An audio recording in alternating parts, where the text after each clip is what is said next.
Okay, the two books that I picked to illustrate the art elements of shape.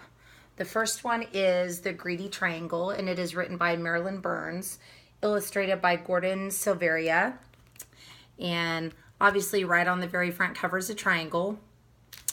And this is a really cute book for younger kids.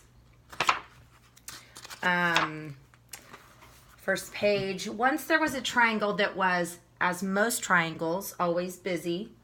The triangle spent its time holding up roofs, supporting bridges, making music in symphony orchestra, catching the wind for sailboats, being slices of pie and halves of sandwiches, and much, much more.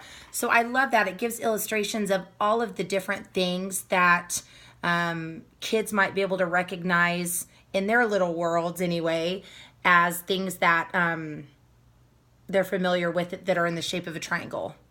So I thought that was cute. The triangle's favorite thing, however, was to slip into place when people put their hands on their hips. That way, I always hear the latest news, it said, which I can tell my friends.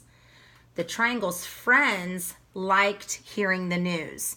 And I love this because triangle's friends are obviously the other different shapes.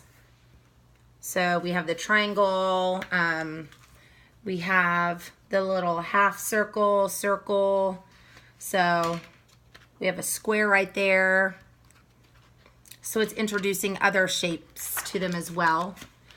One day the triangle began to feel dissatisfied. I'm tired of doing the same old things, it grumbled. There must be more to life.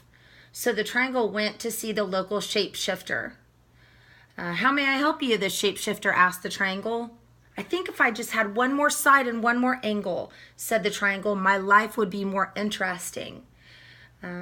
That's easy to do, said the shapeshifter. Poof! The shapeshifter turned the triangle into a quadrilateral. So again, we have another shape. And the kids are going to be able to see what the triangle might be able to do in a different shape.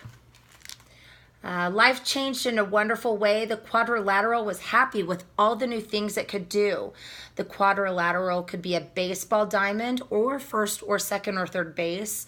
It could take a position on a checkerboard or a chessboard. It could be a television screen, a computer monitor, and much, much more. So it's, again, introducing kids to a lot of things that they're already familiar with. So that they can say, oh yeah, a computer, that's in a square shape, or a quadrilateral. Oh, a TV, a frame, a window. So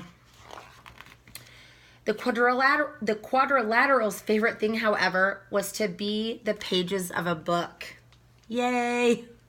I learned so many interesting stories that way, it said, which I can tell my friends. And the quadrilateral's friends liked hearing the stories. But one day, it began to feel dissatisfied. Again, it was tired of doing the same old thing, and the shapeshifter changed the quadrilateral into a pentagon. So again, we're learning a brand new shape. And then it goes on to tell all of the wonderful things that a quadrilateral, if I could say it right, all the things a pentagon, could do. Favorite thing was to be the headquarters of the United States military near Washington, D.C. So, but this time the Pentagon's friends couldn't help but feeling left out. So time passes, and the Pentagon is getting tired of being a pentagon. So it goes back to the shapeshifter and is turned into a hexagon. So we see that initial triangle, the greedy triangle. So it's kind of introducing some different feelings and emotions, and talking about the triangle wanting what he wanted. So, and then we're seeing some emotion throughout the story, but we're also seeing the different shapes being introduced, the different things that those shapes can turn into. So, and then at the end, we see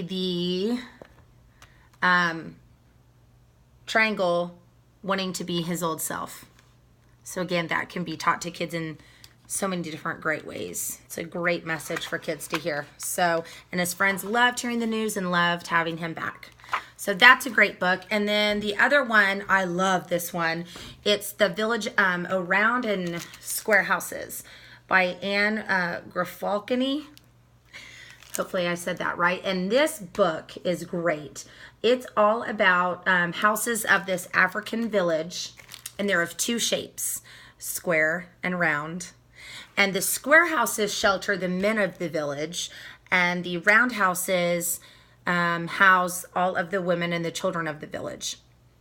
And kind of as the story unfolds, we have one of the characters in the story, her grandma sits down with her and begins to tell her